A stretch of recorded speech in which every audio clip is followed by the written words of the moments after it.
লক্ষ্য করে দেখুন, up Kanchenjunga express Bhaluka rod station বলে একটা স্টেশন আছে মালদা জেলায়, নাম শুনেছেন তো নাকি?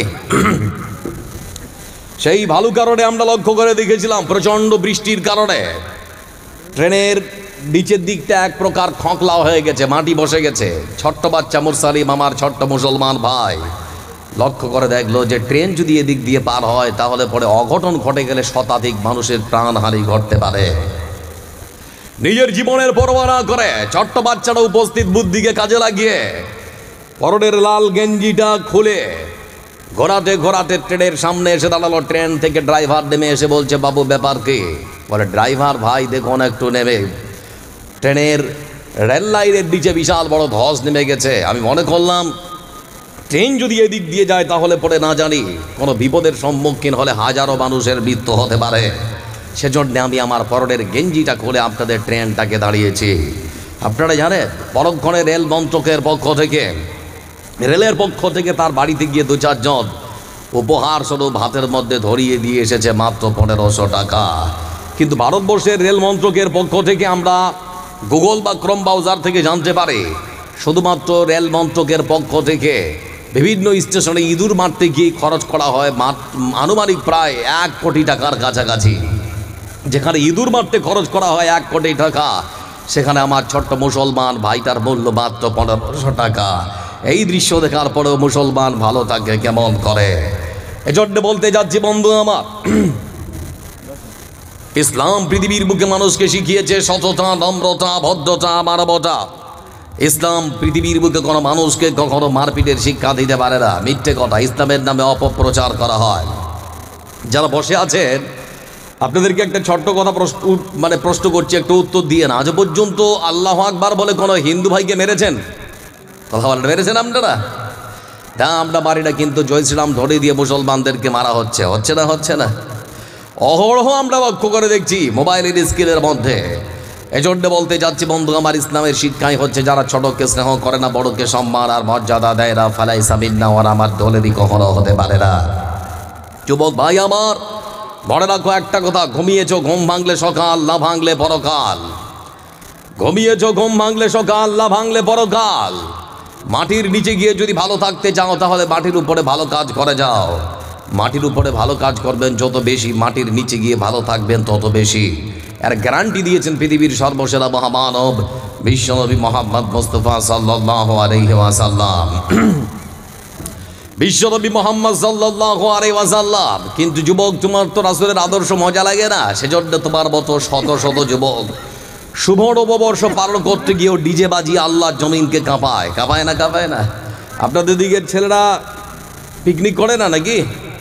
পিকনিক করে। যুবক ভাই, তোমাকে বলতে যাচ্ছি, তোমার মতো শত শত যুবক শুভ নববর্ষ পালন করতে গিয়ে ডিজে বাজিয়ে আজকে আল্লাহর জমিনকে তুমি কাঁপাচ্ছ। মনে রাখো, আল্লাহর জমিনও তোমাকে একদিন কাঁপাবে, যেদিন তোমার কোনো সাহায্যকারী থাকবে না। ইয়াউমুল্লা বাইউন ফীহি ওয়ালা খুল্লা ওয়ালা শাফাআ।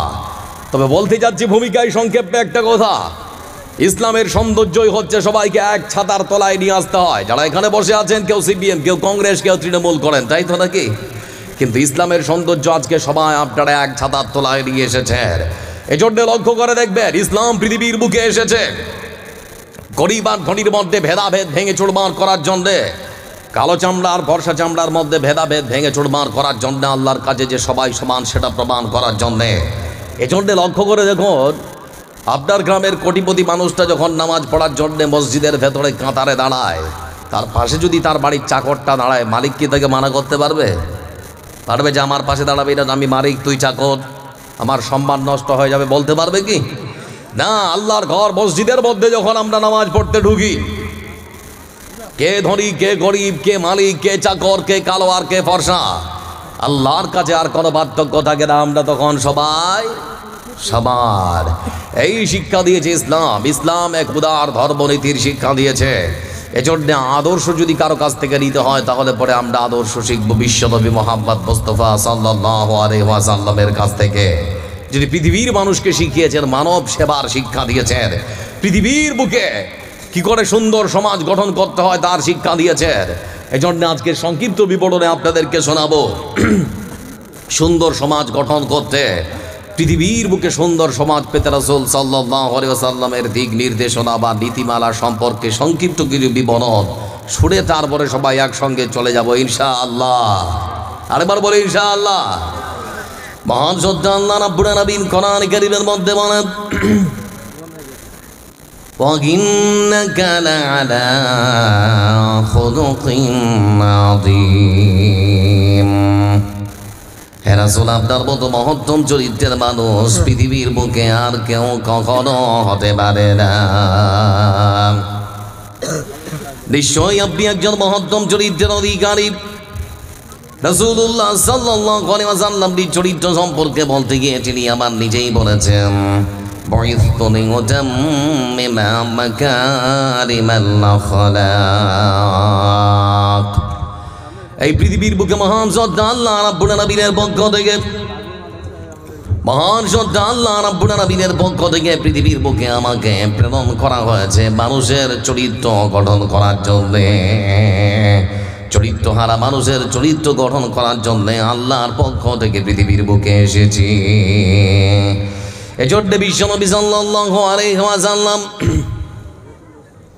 তার স্ত্রী আয়েশা রাদিয়াল্লাহু তাআলা আনহাকে ডেকে বলেছেন, আয়েশা, আমার চরিত্র সম্পর্কে, আমার ব্যবহার সম্পর্কে সমাজের কোন মানুষ যদি তোমাকে জিজ্ঞেস করে আমার ব্যবহার খানা কেমন, আমার চরিত্র খানা কেমন, কেউ যদি তোমাকে জিজ্ঞেস করে, শুনে নাও, দিনের আলোতে যা দেখো, রাতের অন্ধকারে যা দেখো, দিনে যা দেখো, রাতে যা দেখো, মানুষ যদি জানতে চায় সব করে করে বন্দনা করে দাও। আয়েশা রাদিয়াল্লাহু তাআলা আনহা সমাজের যখনই কোনো মানুষ তাকে জিজ্ঞেস করেছেন রাসূলুল্লাহ সাল্লাল্লাহু আলাইহি ওয়াসাল্লামের চরিত্র খানা কেমন, আমার রাসূলের চরিত্রের বিবরণ দিতে গিয়ে তিনি বলেছেন, আল্লাহর কোরআনটা যেমন আমার রাসূলের চরিত্রটা হলো ঠিক সেরকম। সুবহানাল্লাহ বলবেন না? মানে কোরআনে আমার আল্লাহ যা বলে আমার রাসূল তাই করে, বেশিও করে না, কমও করে না। এজন্যই তো বলতে যাচ্ছি বন্ধু আমার, সুন্দর সমাজ গঠন করার জন্য রাসূলুল্লাহ সাল্লাল্লাহু আলাইহি ওয়াসাল্লামের শিক্ষা হলো, ইন্নাল্লাহা কাতাবাল ইহসানা আলা কুল্লি শাই ফাইদা কাতালতুম ফাহসিনুল কিতলা ওয়া ইদা দাবাতুম ফাহসিনুদ দিবহা। রাসূলুল্লাহ সাল্লাল্লাহু আলাইহি ওয়াসাল্লাম তিনি সুন্দর করে শিক্ষা দিয়েছেন, শুনে নাও, মহান সত্তা আল্লাহ রাব্বুল আলামিন তার সকল সৃষ্টিকে খুব সুন্দর করে বানিয়েছে। একটা কালো মানুষের যখন আয়নার কাছে দাঁড়ায় তাকে দেখতে ভালো লাগে না খারাপ লাগে?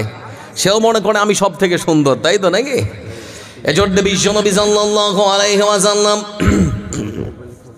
তিনি সুন্দর করে বলেছেন, মহান সত্তা আল্লাহ রাব্বুল আলামিন তার সকল সৃষ্টিকে সুন্দর করে বানিয়েছেন। তারপরে রাসূলুল্লাহ সাল্লাল্লাহু আলাইহি ওয়াসাল্লামের শিক্ষা হলো, পুলিন্দা গ্রামের মানুষেরা শুনে নাও, জালসার দিন সকালবেলা, জালসার দিন সকালবেলা যখন তোমরা চতুষ্পদ প্রাণী গরুকে ছাগলকে যখন জবেহ করবে, যখন কাটবে, জবেহ করার আগে, কাটার আগে দেখে নাও যে ছুরি দিয়ে তাকে জবেহ করছো সেই ছুরির মধ্যে ধার আছে কিনা। এই শিক্ষা কেন দেওয়া হয়েছে? যে ছুরির মধ্যে ধার আছে কিনা আগে দেখে নাও। ছুরিতে যদি ধার না থাকে আর ওই ছুরি দিয়ে যদি আপনি গরুটার গলায় ছুরি চালান বা কাটেন বা জবেহ করেন, তার কষ্ট কম হবে না বেশি? কথা বলে আমার বন্ধুরা, চিন্তা করে দেখুন, একটা চতুষ্পদ প্রাণীকেও ইসলাম কখনো শিক্ষা দিতে পারে না আপনি কষ্ট দিয়ে তাকে হত্যা করতে পারেন। এজন্য সর্বপ্রথমে দেখতে বলা হচ্ছে যে ছুরি দিয়ে কাটবেন সেই ছুরির মধ্যে ধার আছে কিনা। তাই তো বুখারীর বর্ণনায় রাসূলুল্লাহ সাল্লাল্লাহু আলাইহি ওয়াসাল্লাম তিনি শিক্ষা দিয়েছেন, একজন মহিলা, একজন মেয়ে লোক, একজন মহিলা তার বাড়ির মধ্যে একটা বিড়ালের গলায় সুন্দর করে দড়ি বেঁধে খুঁটিতে বেঁধে দিয়েছে। বিড়ালটাকে খেতে দেয় না, রাত যায় দিন যায়, এই মতো করতে করতে বিড়ালটা একদিন হঠাৎ করে মৃত্যুবরণ করে। বিশ্বনবী সাল্লাল্লাহু আলাইহি ওয়াসাল্লাম তিনি তার সাথীদেরকে ডেকে বললেন, আমার সাথীরা তোমরা শুনে নাও, যে মহিলা একটা বিড়ালকে এই মতো করে কষ্ট দিয়ে হত্যা করতে পারে সেই মহিলা কখনো আল্লাহর জান্নাতে যেতে পারে না। যে ইসলাম বন্ধু আমার একটা বিড়ালকে অন্যায়ভাবে মারার জন্য জাহান্নামে যাওয়ার কথা বলতে পারে, সেই ইসলাম কখনো মানুষ মারার শিক্ষা দিতে পারে না। আপনাদের কি মনে হয় ইসলাম মানুষকে মারা শিখাবে? এজন্যই তো বিশ্বনবী সাল্লাল্লাহু আলাইহি ওয়াসাল্লাম সম্পর্কে আমার আল্লাহ রাব্বুল আলামিন কোরআন কারীমের মধ্যে বলেন, ওয়া মা আরসালনাকা ইল্লা রাহমাতান লিল আলামিন। কইরে খাদির কইরে আমার এসেছে নতুন বদর, কথা সেই দিকে বিজয় নবীন মুজাহিদ।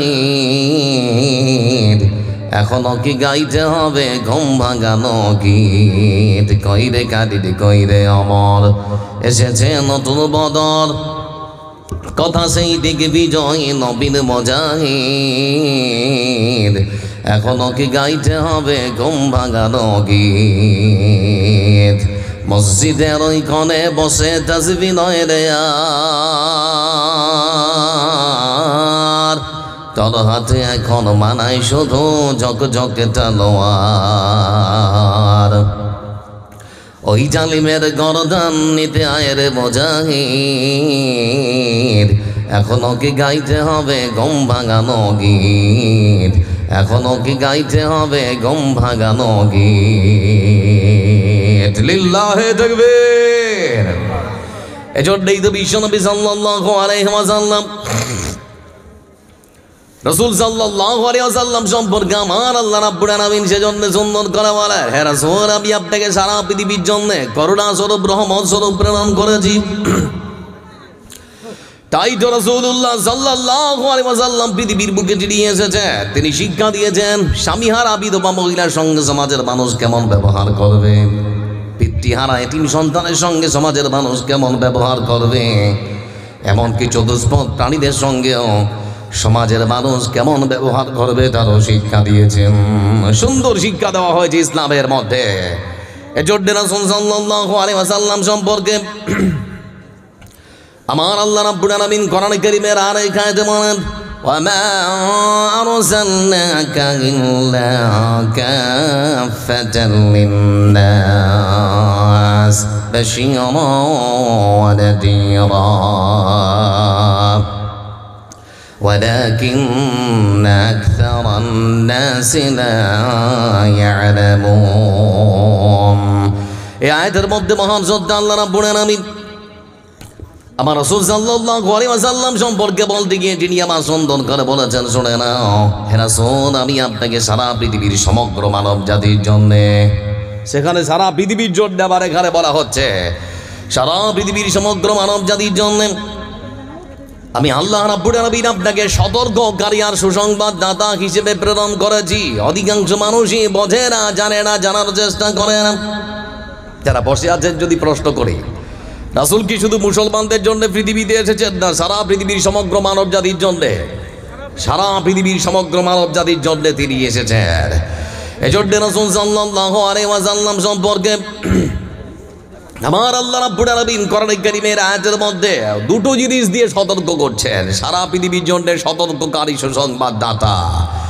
যেখানে জাহান্নামের সুসংবাদ সেখানে জান্নাতের ভয় আছে না নেই? কথা বলে। আবার যেখানে জাহান্নামের ভয় সেখানে সঙ্গে সঙ্গে জান্নাতের সুসংবাদ আছে না নেই? আবার আদম সন্তান কেমন করে আল্লাহর জান্নাতে যাবে তারও শিক্ষা ইসলাম দিয়েছে না দেয়নি? বিশ্বনবী সাল্লাল্লাহু আলাইহি ওয়াসাল্লাম তিনি সুন্দর করে বলেন, ইয়াদখুলুল জান্নাতা মিন উম্মতি ৭০,০০০ বিগাইরি হিসাব হুমুল্লাযীনা লা ইস্তারকুনা ওয়া লা ইয়াতাতায়্যারুনা ওয়া আলা রাব্বিহিম ইয়াতাওয়াক্কালুন। আমার উম্মতের মধ্য থেকে শুনে রাখো, আমার উম্মতেরা জেনে নাও ৭০,০০০ এমন আল্লাহর বান্দা আছে যারা বিনা হিসাবে বিনা বিচারে আল্লাহ জান্নাতে প্রবেশ করবে। ৭০,০০০। কত হাজার বললাম? একটু কথা বলি ভাই, কত হাজার? ৭০,০০০। এদের কোনো হিসাব হবে না, কোনো বিচার হবে না, বিনা হিসাবে বিনা বিচারে এরা আল্লাহ জান্নাতে প্রবেশ করবে। ওরা কারাম, ওরা হচ্ছে ওই সমস্ত মানুষ যারা কোনোদিন কোনো জিনিসকে শুভ বা অশুভ লক্ষণ মনে করে না। যা কিছু হয় কার পক্ষ থেকে হয়? কথা বলে না। ভালো মন্দের মালিক যিনি, তিনি কে? ভাই কথা বলেন আমার সঙ্গে, ছেড়ে দিন ভাইকে। ভালো মন্দের মালিক যিনি, তিনি কে? যা কিছু হয় কার পক্ষ থেকে হয়? সর্বশক্তিমান যিনি কে? কিন্তু আমাদের পার্শ্ববর্তী অপার বাংলায় সর্বরকম বিনোদন পাওয়া যায়, যায় না? কেরামান কাতিবিন রজহাসরের দিন, কেরামান কাতিবিন রজহাসরের দিন আল্লাহর কাছে যদি করে অভিযোগ, আমি বলবো দুনিয়ায় ছিলাম খাজা বাবার লোক। কার লোক? আর খাজা বাবা সেদিন যদি বলে বেটা আমি কি তোকে আমার লোক হতে বলেছিলাম, তখন তোমার কি হবে নাকি? এই জন্য আমরা কি বলবো? আমরা আল্লাহর বান্দা এবং রাসূলের অনুসারী। বিশ্বনবী সাল্লাল্লাহু আলাইহি ওয়াসাল্লাম এজন্য তিনি সুন্দর করে বললেন, আমার উম্মতেরা তোমরা শুনে নাও, আল্লাহর জান্নাতে যদি বিনা হিসাবে বিনা বিচারে প্রবেশ করতে চাও তাহলে বলে জেনে নাও ওই সমস্ত মানুষেরাই আল্লাহর জান্নাতে বিনা বিচারে বিনা হিসাবে যাবে। হুমুল্লাযীনা লা ইস্তারকুনা, যারা কোনোদিন কোনো জিনিসকে শুভ লক্ষণ মনে করে না। আমি মুসলমান সকালবেলা যখন আমি আমার দোকানটা খুললাম, আমার দোকানে যদি কেউ বাকি দেরিতে আসে, সকালের প্রথম খদ্দের বাকি দিয়ে দেবো না, ঘরের মধ্যে ভয় দিলে পরে সারাদিন আমার দোকানে আর কোনো খদ্দের আসবে না। এরকম বিশ্বাস আছে না? নেই? বন্ধু আমার, যা কিছু হয় সব যদি মহান সত্তা আল্লাহ রাব্বুল আলামিনের পক্ষ থেকেই হয়, তাহলে পরে দেখবেন হঠাৎ করে আকাশের একদিকে রদ আর একদিকে বৃষ্টি, একদিকে বৃষ্টি হয় আর একদিকে রদ হয়। এরকম দেখা যায় না? গ্রামের মানুষ তখন বলে এখন শিয়ালের বিয়ে লেগেছে, বলে না? লক্ষ্য করে দেখুন, শাশুড়ি আর বৌমা মিলে অর্ধেক রাতে উঠে সারা রাত ধরে ধান সিদ্ধ করেছে। সকালবেলা আকাশের ঝলমলে রদ থেকে সুন্দর করে চাতালে মেরে দিয়েছে, কিন্তু দুপুরবেলা এমন ঝড় আর এমন বৃষ্টি, ধান আর পানি সব একাকার। শাশুড়ি আর বৌমা দুজনে মিলে তখন বলে আল্লাহর চোখ নেই, আজকেই ওর পানি দেওয়ার সময় হলো। বলে না আপনাদের দিকে? বলে না, বৃষ্টি দেওয়ার মালিককে যখন খুশি তখন দিতে পারে, কারো কাছে অনুমতি দিতে হবে নাকি? যা কিছু হয় সর্বশক্তিমান মহান সত্তা আল্লাহ রাব্বুল আলামিন। এজন্য বিশ্বনবী সাল্লাল্লাহু আলাইহি ওয়াসাল্লাম তিনি সুন্দর করে বলেছেন, হুমুল্লাযীনা লা ইস্তানকুনা ওয়া লা ইয়াতাতায়্যারুনা ওয়া আলা রাব্বিহিম ইয়াতাওয়াক্কালুন। যারা কোনো ঋণ পাখি উড়িয়ে নিজের ভাগ্য পরীক্ষা করে না, যারা কোনো ঋণ জ্যোতিষীর কাছে যায় না। আমার বন্ধুরা লক্ষ্য করে দেখুন, আপনার মেয়েটা টেলিভিশনে যেমন দেখে সেরকম শেখে। আপনার মেয়েটারও পায়ে একটা কালো সুতা পেঁচানো থাকে না? থাকে না? আপনাদের দিকের মেয়েরা পড়ে না? আমি আগে বলছি জীবন কেন? বলে বিপদ থেকে আমাকে বাঁচাবে, সেই জন্যে। বিপদ থেকে উদ্ধার করার মালিককে কোনো বাবা বাঁচাতে পারে নাকি? কোনো সুতা বাঁচাতে পারে মানুষকে? আকীদা পোষণ যদি করেছেন তাহলে আল্লাহর জান্নাতে আর যেতে হবে না। এ স্বপ্ন, এই চিন্তা ভাবনা ভুলে যেতে হবে। এজন্যই বলতে যাচ্ছিলাম বন্ধু আমার, রাসূলুল্লাহ সাল্লাল্লাহু আলাইহি ওয়াসাল্লাম সুন্দর সমাজ গঠন করার জন্য সুন্দর শিক্ষা দিয়েছেন। তারপরে মহান সত্তা আল্লাহ রাব্বুল আলামিন সুন্দর সমাজ গঠন করার জন্য আবার সতর্ক করছেন, শুনে রাখো, ইসলামে কালো চামড়া ফর্সা চামড়ার মধ্যে কোনো পার্থক্য করে আল্লাহর কাছে যে আমরা সবাই সমান তার প্রমাণ এবার দেওয়া হচ্ছে আপনাদের কাছে। লক্ষ্য করে দেখুন, বিশ্বনবী সাল্লাল্লাহু আলাইহি ওয়াসাল্লাম তিনি যখন মক্কার বাড়িতে দাওয়াত দিয়েছেন, লা ইলাহা ইল্লাল্লাহু মুহাম্মাদুর রাসূলুল্লাহ। ইমানি প্রশ্ন করছে, একটা উত্তর দিয়ে। আল্লাহ কজন? সবাই বলে আল্লাহ কজন? সর্বশক্তিমান যিনি কে? আমার বন্ধুরা, বিশ্বনবী সাল্লাল্লাহু আলাইহি ওয়াসাল্লাম তিনি যখনই মক্কার মাটিতে ঘোষণা করেছেন এক আল্লাহকে মানতে হবে, 360টা চলবে না, 3টাও চলবে না, একজনকে মানতে হবে যিনি সপ্তম আকাশ আরশে আজিমে সমাসীন হয়ে আছেন। তিনি কে? আল্লাহ। সেই মহান সত্তা আল্লাহ রাব্বুল আলামিন, তার হুকুম মানতে হবে। এতদিন ধরে যাব কার মানুষেরা আমার রাসূলকে আল্লাহ আমিন সত্যবাদী উপাধি দিয়েছে, তারা তখন বিরোধিতা করতে শুরু করেছে। না থাকবে বাঁশ, না বাজবে বাঁশি, মুহাম্মদকে পৃথিবী থেকে সরিয়ে দে। কিন্তু যাকে আল্লাহ বাঁচিয়ে রাখতে চায় তাকে কেউ মারার আছে নাকি? রাসূলুল্লাহ সাল্লাল্লাহু আলাইহি ওয়াসাল্লাম লক্ষ্য করে দেখা গেল, আমার রাসূল সাল্লাল্লাহু আলাইহি ওয়াসাল্লাম রাতের অন্ধকারে আবু বকর সিদ্দিক রাদিয়াল্লাহু তাআলা আনহুকে সঙ্গে করে নিজে মাতৃভূমি ত্যাগ করে মদিনার দিকে রওনা দিয়েছেন। তিনি যখন মদিনার মাটিতে আসলেন, মদিনার মানুষেরা খুব সুন্দর করে আদর আপ্যায়ন করে গ্রহণ করলো। এবার আমার দিকে দেখার, এই মদিনার মাটি থেকে রাসূল সাল্লাল্লাহু আলাইহি ওয়াসাল্লাম বাইতুল মুকাদ্দাস, আর ওখান থেকে মানে মেরাজ হচ্ছে বুরাক নামক জানে করে, প্রথম আকাশ, দ্বিতীয়, তৃতীয়, চতুর্থ, পঞ্চম, ষষ্ঠ, সপ্তম আকাশ ভেদ করে সরাসরি আল্লাহ রাব্বুল আলামিনের কাছে পৌঁছে গিয়েছেন। আমার আল্লাহ রাব্বুল আলামিনের কাছ থেকে, আকাশ থেকে তিনখানা জিনিস নিয়ে আবার তিনি ফিরে আসলেন। তিনখানা জিনিস নিয়ে তিনি আমার পৃথিবীতে আসলেন। মসজিদ নববীতে আমার রাসূল সাল্লাল্লাহু আলাইহি ওয়াসাল্লাম বসা। এই তিনখানা জিনিসের মধ্য থেকে একখানা জিনিসের নাম হলো নামাজ, সালাত। আমার বন্ধুরা, বিশ্বনবী সাল্লাল্লাহু আলাইহি ওয়াসাল্লাম তিনি মসজিদ নববীর মধ্যে বসা সাহাবীদেরকে ডেকে বলছেন, আমার সাথীরা শুনে নাও, আল্লাহ রাব্বুল আলামিনের পক্ষ থেকে নামাজ নিয়ে এসেছি। দিন না 24 ঘন্টায় 5 বার নামাজ পড়তে হবে। সেজন্য আমি মনে মনে ভাবছি আর তোমাদের সঙ্গে মাসওয়ারা, তোমাদের মতামত চাচ্ছি। মানে আপনারা যে আজকে আজান দিচ্ছেন, আজানের প্রচলন তখন ছিল না, তো বলা হচ্ছে কিভাবে মানুষকে আহ্বান করলে ওরা 5 ওয়াক্ত নামাজ পড়ার জন্য মসজিদে আসবে। তোমরা তোমাদের মতামত আমার সামনে জানাও। কেউ যখন বলে হ্যাঁ আল্লাহ রাসূল, ফজরের যখন সময় হবে আমাদের মধ্য থেকে আমরা কেউ শঙ্খ ফুঁকাবো, আমার রাসূল গ্রহণ করলেন না। কেউ আবার বলে হ্যাঁ আল্লাহ রাসূল, জোহরের যখন সময় হবে আমরা কেউ ঢোল বাজাবো, আমার রাসূল বললেন চলবে না। কেউ আবার বলে হ্যাঁ আল্লাহ রাসূল, মাগরিবের যখন সময় হবে আমরা কেউ আগুন জ্বালাবো, আমার রাসূল বললেন কোনটাই গ্রহণ করা হবে না। দিন চলে গেল, সন্ধ্যা নেমে গেছে, সন্ধ্যা নেমে গেল, দিন চলে গেল, আবার সকাল হয়ে গেল, রাত পার হয়। একজন সাহাবী দৌড়াতে দৌড়াতে রাসূলের কাছে এসে তখন বলে হে আল্লাহ রাসূল, আমি একখানা স্বপ্ন দেখেছি। এই যে কথাগুলো, এই কথাগুলো দিয়ে, এই বাক্যগুলো দিয়ে আমি যেন মসজিদের মিনার থেকে মুসাল্লিদেরকে নামাজের জন্য মসজিদে আহ্বান করছি। তো আল্লাহ রাসূলকে দেখালেন যে বাক্যগুলো স্বপ্নে দেখেছেন, এই বাক্যগুলো মানে আজকে আপনারা যে ভাষায় আজান দিচ্ছেন ওইগুলো স্বপ্নে দেখেছে রাসূলুল্লাহ সাল্লাল্লাহু আলাইহি ওয়াসাল্লাম। তিনি সেই সমস্ত জিনিসগুলো গ্রহণ করলেন। গ্রহণ করার পর তিনি দিয়েছেন, কিন্তু ইসলামের ইতিহাসে কে হবে প্রথম মুয়াজ্জিন? শত সাহাবীর মধ্যে সেই দিন আমার রাসূল ইসলামের ইতিহাসে প্রথম মুয়াজ্জিন বাছাই করবেন, না জানি কার নাম ঘোষণা করা হবে। অসংখ্য সাহাবীর মধ্যে বন্ধু আমার সেই দিন আমার রাসূল যার নাম ঘোষণা করেছিলেন, সেই মানুষের শরীরের রংটা ছিল ফর্সা না কালো। আপনাদের মেমোরিতে আর দিচ্ছে না নাকি? আমার বন্ধুরা কালো, বংশীয় মর্যাদা ছিল না, টাকা ছিল না, পয়সা ছিল না, কোন রকমের দলীয় দাপট ছিল না, কিন্তু অন্তরে আল্লাহর ভয় ছিল না, ছিল না। যাদের হৃদয়ে আছে আল্লাহর ভয় তারা কবু পথ ভুলে যায় না। আল্লাহর প্রেম ছাড়াই দুনিয়ায় কারো কাছে কোনো কিছু চায় না।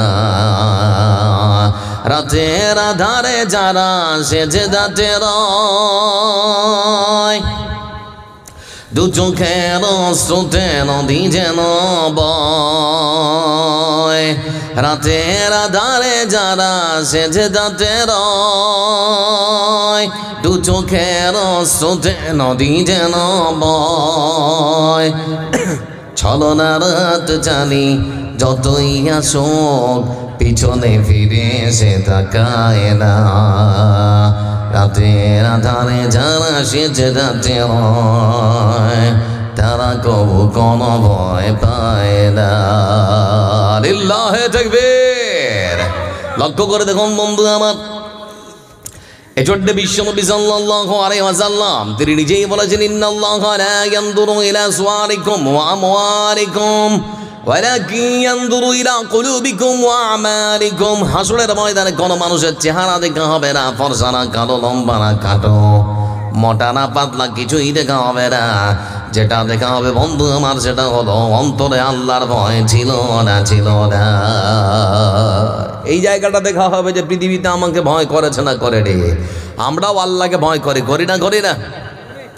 ওই যে বর যাত্রী গিয়েছিলেন, বরের সঙ্গে যাত্রী ফিরি যেটা আর কি, তখন কত জুলুম করেছিলেন খাবার খেতে বসে, এখন মনে পড়ছে আপনাদের? এগুলোরও হিসেব হবে, হবে না, হবে না? আল মুসলিম আখুল মুসলিম লা ইয়াদলিমুহু ওয়ালা ইয়াখযুলুহু ওয়ালা ইয়াহকিরুহু আত-তাকওয়া হাউনা। বলছিলাম বন্ধু আমার,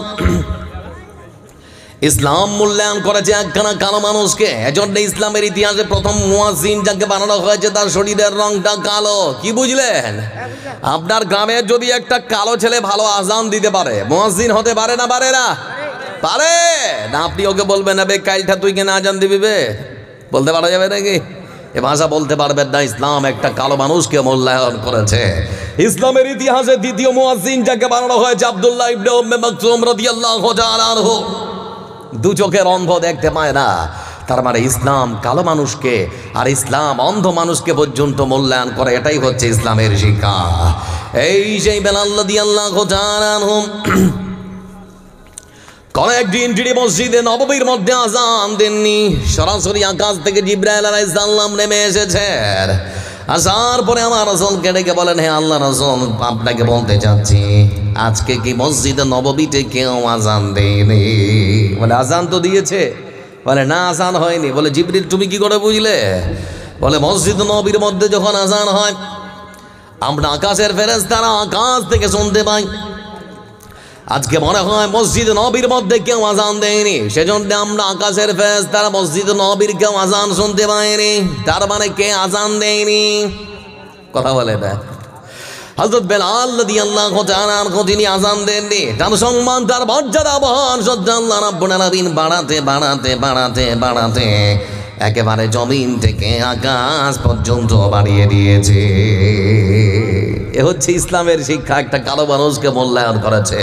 তুমি এত করে ডিস্টার্ব করছো, ছুঁড়ে ফেলে দেবে এবার আসলে। লক্ষ্য করে দেখুন বন্ধু আমার, এই সেই বেলাল রাদিয়াল্লাহু তাআলা আনহু কোন একদিন আমার রাসূল বেলালকে ডেকে বলেন, বেলাল বলো তো তুমি কি এমন আমল করো, আজকে যখন আমি জান্নাতের মধ্যে প্রবেশ করেছিলাম আমি তোমার হেঁটে যাওয়ার পায়ের শব্দ, জুতোর আওয়াজ আমি আমার কানের মধ্যে শুনেছি। বলো বেলাল তুমি কি এমন আমল করো? বেলাল রাদিয়াল্লাহু তাআলা আনহু তিনি তখন ডেকে বলেন, হে আল্লাহর রাসূল, আমি তো একজন হাবশী কৃতদাস মানুষ, সেরকম কোনো ভালো আমল করতে পারি না। তবে আমার জানা মতে যখনই অপবিত্র হয়েছি, পবিত্রতা অর্জন করার জন্য আমি ওযু করে নিয়েছি। আবার যখনই আমি মসজিদের মধ্যে প্রবেশ করেছি 2 রাকাত তাহিয়াতুল মসজিদ পড়ে তারপরে বসার চেষ্টা করেছি। এই ছোট 2খানা আমল ছাড়া তো আমার সেরকম কোনো আর ভালো আমল মনে পড়ে না।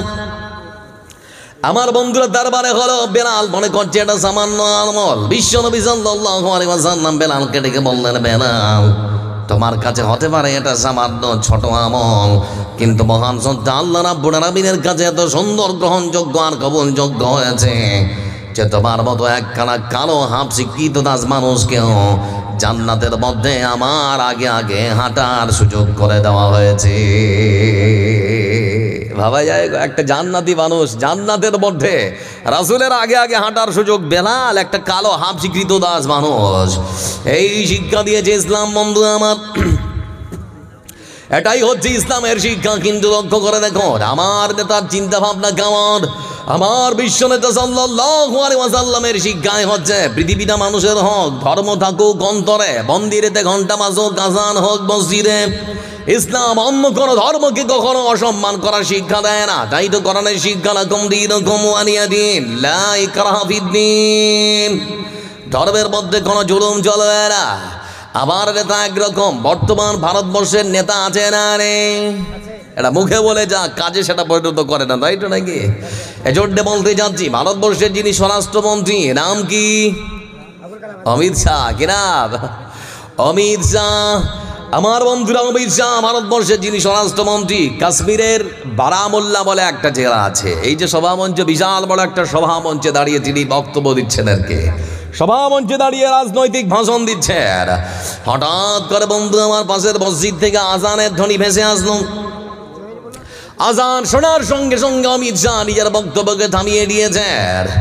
আজান যতক্ষণ না শেষ হয়েছে তিনি থেমে থাকলেন। আজান যখন শেষ হলো তিনি এবার বক্তব্য পেশ করতে শুরু করলেন। তিনি সর্বপ্রথমেই বলছেন যে মুসলমানেরা মনে করেন আমরা বিজেপির নেতা কর্মীরা মুসলমানদের সম্মান আর শ্রদ্ধা করে না, তাদের ভুল ভাঙাবার জন্য মুসলমানদের আজান শুনেছি, সঙ্গে সঙ্গে নিজের বক্তব্যকে থামিয়ে দিয়েছি।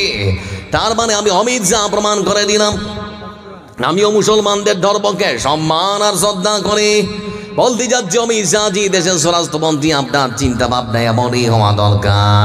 এ ভারতবর্ষের মাটিতে যেখানে হিন্দু সেখানে মুসলমান, যেখানে মুসলমান যে সেখানে হিন্দু থাকবে।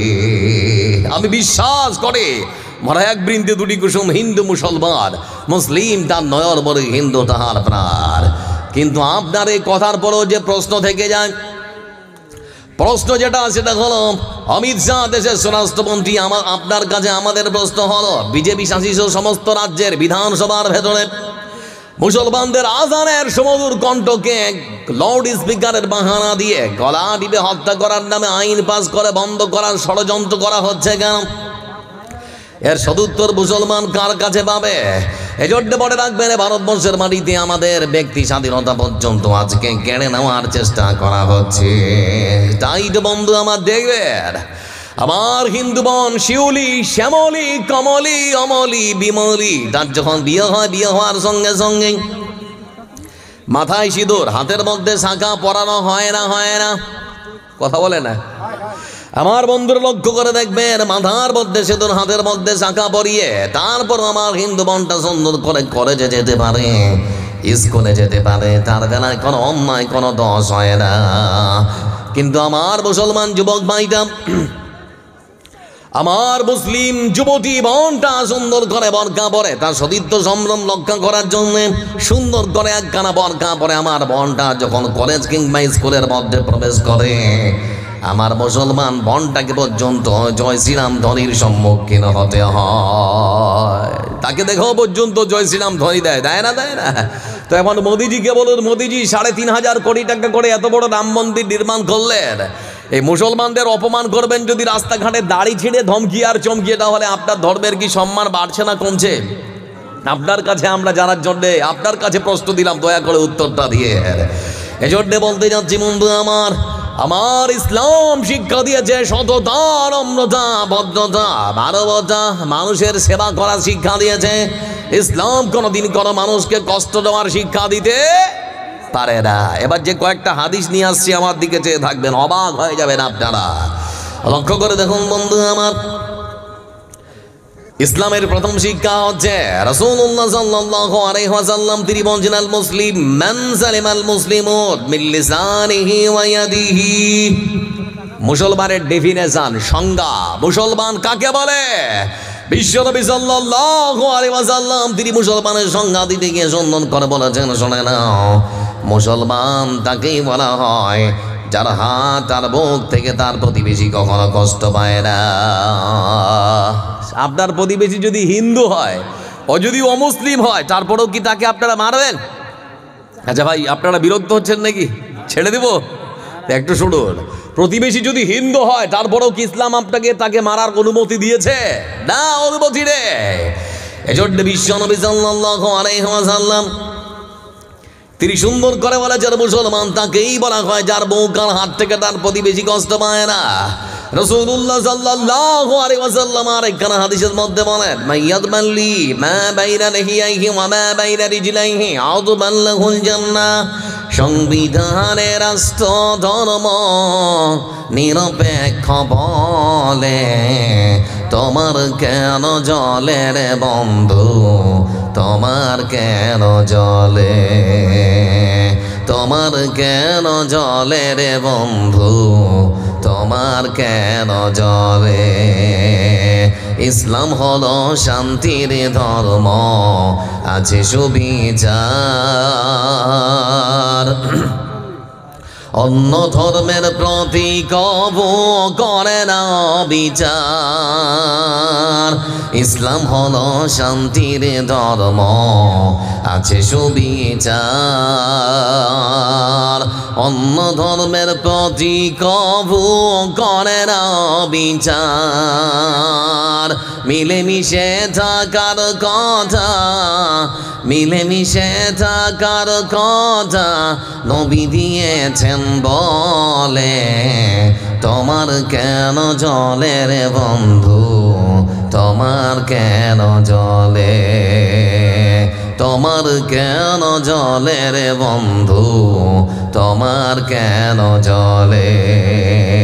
লিল্লাহে তাকবীর। বিশ্বনবী সাল্লাল্লাহু আলাইহি ওয়াসাল্লাম এই হাদিসের মধ্যে দিয়ে জন্য এই সুন্দর করে বলেছেন, মাইয়াত মাল্লি মা বাইনা লিহিয়াহি ওয়া মা বাইনা রিজলাইহি আদমান লাহুল জান্নাহ। ও পৃথিবীর বুকে আদম সন্তান, তোমরা জেনে নাও পৃথিবীর বুকে তোমরা যদি দুটো জিনিসের দায়িত্ব নিতে পারো, এক মুখ, দ্বিতীয় লজ্জাস্থান, এই দুটো জিনিসের দায়িত্ব তোমরা যদি পৃথিবীতে নিতে পারো, আমি রাসূল তোমাদের জন্য আল্লাহর জান্নাতের দায়িত্ব নিয়ে নেব। ভাবতে পারেন, তার মানে ইসলাম আপনাকে শিক্ষা দিচ্ছে এই মুখ দিয়েও আপনি কাউকে গাল দিতে পারবেন না।